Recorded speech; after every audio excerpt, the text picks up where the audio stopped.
नमस्कार मित्रों, मैं गौरव मेहता वैदिक एस्ट्रोलॉजर स्वागत करता हूं अपने YouTube चैनल जेन्युइन एस्ट्रोलॉजी में। और आज हम बात करेंगे राहु के परिवर्तन के बारे में, तो वीडियो को एंड तक ज़रूर देखें। मित्रों, साल 2021 में राहु का राशि परिवर्तन तो नहीं पर नक्षत्र का परिवर्तन ज़रूर हो रहा है। 27 जनवरी 2021 को राहु करेंगे नक्षत्र परिवर्तन और ये रोहिणी नक्षत्र में प्रवेश कर जाएंगे, जिसके स्वामी चंद्रमा होते हैं, जो कि चंद्रमा को ग्रहण लगाने में सक्षम ग्रह राहु होता है। तो सोचो इस नक्षत्र परिवर्तन का कितना प्रभाव होगा। इसके बाद राहु का फिर से एक बार नक्षत्र परिवर्तन होगा। इस बार वो रोहिणी नक्षत्र से निकलकर कृतिका नक्षत्र में प्रवेश कर जाएंगे अक्टूबर माह में, जिसके स्वामी सूर्य हैं, पर उसमें अभी काफ़ी समय है। तो राहु का कोई भौतिक अस्तित्व नहीं होता है, ये एक छाया ग्रह है, पर फिर भी इसके बावजूद भी इसका सबसे ज़्यादा असर सभी जनों पर पड़ता है। और जिन लोगों की महादशा अंतर्दशा राहु की हो, उन लोगों पर सबसे अधिक प्रभाव पड़ता है। अब हम जानेंगे सभी राशियों पर इसका क्या प्रभाव पड़ेगा। तो बात करते हैं मेष लग्न और मेष राशि वाले जातकों के लिए। राहु का जो गोचर है वो वृषभ राशि में, यानी कि दूसरे भाव में राहु की उपस्थिति है। और जब इनका नक्षत्र परिवर्तन होगा, यानी कि चंद्रमा के नक्षत्र में राहु विराजमान रहेंगे, तो चंद्रमा आपकी कुंडली में चतुर्थ भाव का स्वामी बनते हैं। तो यहाँ पर वाहन, प्रॉपर्टी, ज़मीन, इंटीरियर डिज़ाइनिंग का व्यापार करने वाले व्यापारियों के लिए समय बहुत अनुकूल आएगा। माता के लिए भी समय अच्छा रहेगा और आपको अपनी माता से यहाँ पर लाभ मिलेगा, सहयोग मिलेगा।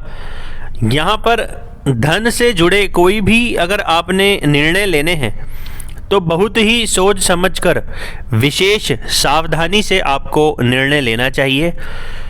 चंद्रमा आपकी कुंडली में अगर मजबूत हुआ तो यहाँ पर अचानक धन प्राप्ति के भी योग बनाएगा राहु। और आपको आपकी वाणी में कुछ कटुता नज़र आएगी, तो एक अच्छी वाणी का आपको उपयोग इस दौरान ज़रूर करना चाहिए, यही सलाह मैं आपको दूंगा।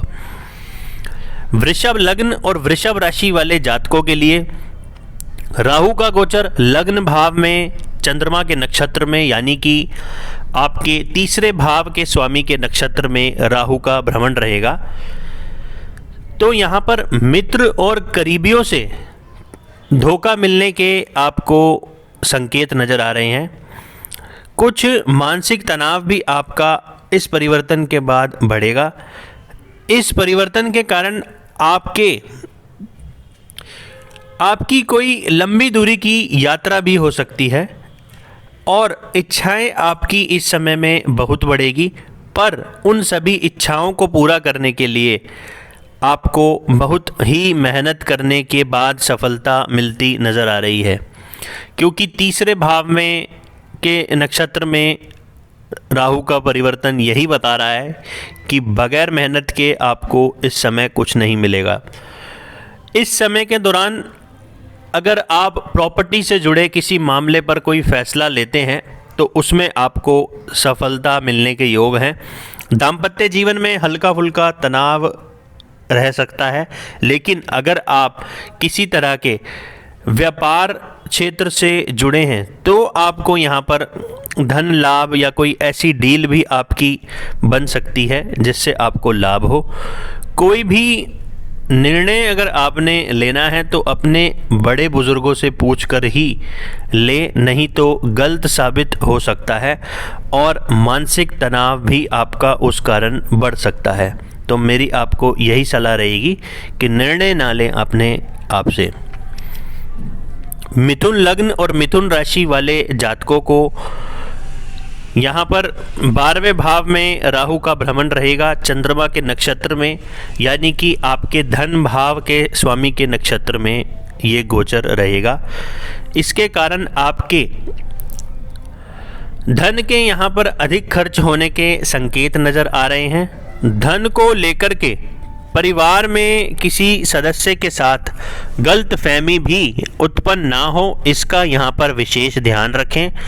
और कोई लंबी दूरी की यात्रा भी आपकी इस दौरान बनती नज़र आ रही है। धन का आप कहीं भी निवेश करने की इस दौरान सोच सकते हैं, पर जहां भी आप निवेश करें बहुत ही धैर्यपूर्वक आपको निर्णय लेना चाहिए, मेरी यही सलाह रहेगी। मानसिक तनाव आपका कुछ बढ़ सकता है और सेहत को लेकर के आपको बहुत ही ज़्यादा अपना ध्यान रखना है। बात करते हैं कर्क लग्न और कर्क राशि वाले जातकों के लिए। राहु लाभ भाव में चंद्रमा के नक्षत्र में, यानी कि आपके लग्न और राशि के नक्षत्र में राहु चलेंगे, जो यह दर्शाता है कि आपके जो संबंध है वो अलग अलग शहर के लोगों से आपका संपर्क बढ़ेगा, जिससे आपको लाभ भी होगा। कुछ ऐसा जो बहुत समय से आपने सोचा हुआ था वो इस समय अवधि में पूरा हो सकता है। राहु अधिकतर कर्क लग्न और कर्क राशि वालों को पीड़ा ही देते हैं, क्योंकि शत्रुता की भावना यहाँ पर राहु रखते हैं। पर इस समय जब लाभ भाव में एक क्रूर ग्रह का गोचर हो और जब वो चंद्रमा के नक्षत्र में, यहाँ पर आपको मानसिक पीड़ा तो नहीं पर मानसिक खुशी देने के लिए आपको ये परिवर्तन आया है। जिस भी काम में आपको खुशी मिलती है, मज़ा आता है, वो यहाँ पर पूरा कराएगा राहु, चाहे वो गलत कार्य ही क्यों ना हो, पर आपको राहु उकसाएगा वो कार्य करने के लिए, और उस कार्य से, उस काम से आपको मज़ा भी आने वाला है। यहाँ पर समाज में एक अच्छी छवि आपकी इस परिवर्तन से बन सकती है, जिससे आपको मान सम्मान मिलेगा। अधिक से अधिक लोग आपको समाज में जानेंगे, और अगर जन्म कुंडली का चंद्रमा अगर बली हुआ तो फिर कहना ही क्या, सोने पर सुहागा। और जन्म कुंडली में अगर आपके एकादश भाव में कोई शुभ ग्रह जैसे कि गुरु या शुक्र वहाँ पर मौजूद हुए आपके जन्म कुंडली में वृषभ राशि में, तो यहाँ पर कोई बड़ा इवेंट घटित होगा, कुछ बड़ा आपको लाभ होगा। अनेक प्रकार से धन प्राप्ति के नए नए अवसर आपको ये परिवर्तन देगा। राहु आपके लिए बहुत ही सुनहरा अवसर बना रहा है, जो लगभग 18 साल में एक बार बनता है वृषभ राशि में जाने पर। तो इस समय का पूरा लाभ उठाएं और मेहनत को दुगना कर दें। बात करते हैं सिंह लग्न और सिंह राशि वाले जातकों के लिए। राहु दशम भाव में चंद्रमा के नक्षत्र में, यानी कि आपके 12वें भाव के स्वामी के नक्षत्र में चलेंगे, जिस कारण कार्य क्षेत्र में कोई बड़ा परिवर्तन आप कर सकते हैं या कोई बड़ा इन्वेस्टमेंट भी आप कर सकते हैं। जिन लोगों का एक्सपोर्ट इंपोर्ट का कार्य है उन लोगों को यहाँ पर कुछ मुनाफा हो सकता है। और अगर आपने अपने कार्य क्षेत्र को लेकर के कोई यात्रा इस दौरान आप करते हैं तो उस यात्रा से आपको फ़ायदा ज़रूर मिलेगा। और अगर आप मल्टीनेशनल कंपनी में हैं या किसी आईटी क्षेत्र से जुड़े हुए हैं तो यहाँ पर आपको लाभ होने के संकेत अधिक हैं। और दशम भाव में यहाँ पर आपको राहु खूब ज़्यादा मेहनत करने के लिए राहु आपको प्रेरित करेगा। सिर्फ मेहनत के दम पर ही आप विजय प्राप्त कर सकते हैं इस परिवर्तन के बाद से। तो अपनी मेहनत को आपको दुगना कर देना चाहिए, रिज़ल्ट आपको ज़रूर मिलेगा, मेरी यही सलाह रहेगी। अब बात करते हैं कन्या लग्न और कन्या राशि वाले जातकों के लिए। राहु नवम भाव में चंद्रमा के नक्षत्र में, यानी कि आपके लाभ भाव के स्वामी के नक्षत्र में राहु का परिवर्तन होगा। जो कोई लंबी दूरी की यात्रा का भ्रमण आपका इस दौरान हो सकता है। बड़े भाई बहनों का भी यहाँ पर आपको कुछ साथ मिलेगा, जिससे आपका कोई रुका हुआ कार्य पूरा हो सकता है। पर पिता से कुछ मतभेद ना हो, इस चीज़ का विशेष आप ध्यान रखें। यहाँ पर लाभ कमाने के कई अवसर आपको यहाँ पर मिलेंगे। भाग्य का साथ मिलने से कार्य क्षेत्र में सफलता मिलेगी और आपकी आय में यहाँ पर वृद्धि होती नज़र आ रही है।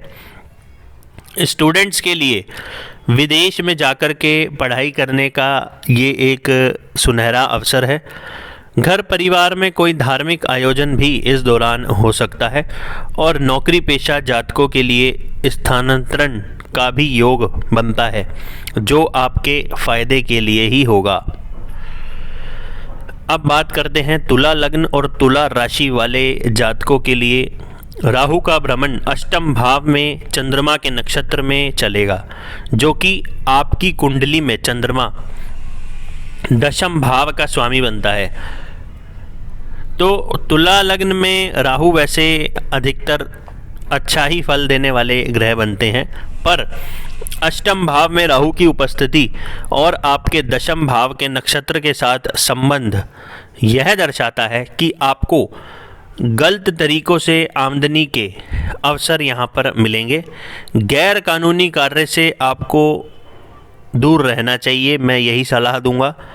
भाग्य में यहाँ पर हानि ज़रूर दिख रही है, पर इसके बावजूद भी ससुराल पक्ष से आपके संबंध कुछ अच्छे बनेंगे। यहाँ पर स्वास्थ्य से संबंधित समस्याएं अगर आपको चल रही थी तो उसका आपको यहाँ पर बचाव करना ज़रूरी रहेगा। और कार्य क्षेत्र में भी अगर कोई आप रिस्क लेते हैं तो मानसिक परेशानी आपकी बढ़ सकती है। हालांकि स्टूडेंट्स के लिए रिसर्च संबंधित विषय में ये समय काफ़ी अच्छा रहने वाला है स्टडी के लिए। अब बात करते हैं वृश्चिक लग्न और वृश्चिक राशि वालों के लिए। राहु का भ्रमण सप्तम भाव में चंद्रमा के नक्षत्र में, यानी कि आपके नवम भाव के स्वामी के नक्षत्र में रहेगा, जो यह दर्शाता है इस समय आपको किसी लंबी यात्रा पर भी जाने का अवसर प्राप्त होगा, जिससे आपको लाभ होगा। हालांकि व्यापार के लिए ये समय बेहद उत्तम रहने वाला है, क्योंकि व्यापारियों को कार्य क्षेत्र में सफलता मिलने से यहाँ पर धन अधिक कमाने का अवसर मिलेगा, जिससे आपकी आर्थिक स्थिति अच्छी होगी। पर आपको यहाँ पर ये भी ध्यान रखने की आवश्यकता है कि आपके साथ साझेदारी में यहाँ आपका कोई पार्टनर आपके साथ में धोखेबाजी ना करे। इस चीज़ का पूरा ध्यान रखने की आवश्यकता रहेगी, नहीं तो नुकसान भी यहाँ पर आपको होने के संकेत हैं। और दाम्पत्य जीवन में भी आपको इसी बात का ध्यान रखना है और सामंजस्य बिठा करके चलना है। जो लोग अविवाहित हैं उनको अभी किसी नए रिश्ते में पड़ने से बचना चाहिए, मैं आपको यही सलाह दूंगा। कुछ समय रुक करके आप लोगों को चलना चाहिए। बात करते हैं धनु लग्न और धनु राशि वाले जातकों के लिए। राहु छठे भाव में और चंद्रमा के नक्षत्र में, यानी कि आपके अष्टम भाव के स्वामी के नक्षत्र में रहेंगे। आप अपने कॉम्पिटिटर को पीछे करने में इस दौरान सफल रहेंगे। कुछ कर्ज की यहाँ पर अधिकता ज़रूर बढ़ सकती है और अधिक कर्ज लेने से आपको इस समय बचना चाहिए। प्रतियोगी परीक्षाओं के लिए यहाँ पर छात्रों के लिए बहुत ही अच्छा समय मैं कह सकता हूँ। हालांकि कुछ लोगों के लिए कर्ज उतारने के लिए ये समय काफ़ी अच्छा है। सांस से संबंधित, सांस लेने में जिन भी लोगों को परेशानी है उनको यहाँ पर अपना बहुत ज़्यादा ध्यान रखने की आवश्यकता है। और मामा पक्ष से संबंध में कुछ परेशानियां उत्पन्न हो सकती हैं और कोई मानसिक परेशानी आपको इस समय ज़रूर परेशान कर सकती है। तो मेरी आपको यही सलाह रहेगी कि बुधवार के दिन आपने गाय को हरा चारा ज़रूर खिलाना है और मूंग की दाल का दान ज़रूर करना है। बात कर लेते हैं मकर लग्न और मकर राशि वाले जातकों के लिए। राहु पंचम भाव में चंद्रमा के नक्षत्र में यानी कि आपके सप्तम भाव के स्वामी के नक्षत्र में रहेंगे। जो लोग संतान की कामना कर रहे हैं उन लोगों के लिए समय इतना अनुकूल नहीं है। संतान उत्पत्ति के लिए कुछ समय आपको ज़रूर रुकना चाहिए और जो लोग व्यवसाय कर रहे हैं उनके लिए ये समय काफ़ी अच्छा रहेगा। हालांकि प्रेमी प्रेमिकाओं के लिए यहाँ पर विवाह का योग बनता है। छात्रों के लिए जो समय है पढ़ाई में कुछ भटकाव ज़रूर उत्पन्न हो सकता है। यहाँ पर राहु का परिवर्तन हालांकि व्यवसाय वालों के लिए डेली की इनकम में बढ़ोतरी कराएगा। कोई पुराना कर्ज था तो उसको चुकाने में आप सक्षम रहेंगे और जुआ सट्टा लॉटरी से यहाँ पर आपको लाभ होने के संकेत हैं। पर मेरी यही सलाह रहेगी, अगर आप इन चीज़ों से दूर हैं तो इन चीज़ों में आपको नहीं पड़ना चाहिए, तो वो आपके लिए ज़्यादा बेहतर रहेगा। कुंभ लग्न और कुंभ राशि वाले जातकों के लिए राहु का जो भ्रमण है वो आपके छठे भाव के स्वामी के नक्षत्र में रहेगा और चतुर्थ भाव में राहु की उपस्थिति रहेगी। यहाँ पर मेरी ख़ास तौर पर आपको ये सलाह रहेगी कि मकान या वाहन से संबंधित कोई भी निर्णय अगर आपने लेना है तो सभी दस्तावेज़ों को सही तरीके से आपने देखने के बाद ही निर्णय लेना है, नहीं तो यहाँ पर धोखा मिलने के आपको संभावनाएं बनती हैं। कुछ जातकों को अपने परिवार से कुछ समय अंतराल के लिए दूर जाने का या स्थानांतरण या ट्रांसफ़र होने का भी योग बनता है। नौकरी पेशा जातकों को यहाँ पर सफलता ज़रूर मिलेगी और अगर ट्रांसफ़र होता है तो उससे लाभ भी मिलेगा। यहाँ पर आपको अपनी माता के स्वास्थ्य का बहुत ध्यान रखना है। कुछ कर्ज लेकर के आप मकान या वाहन इस अवधि में लेने की सोच सकते हैं। मेरी आपको यही सलाह रहेगी कि इस अवधि में अधिक कर्ज लेने से आपको बचना चाहिए।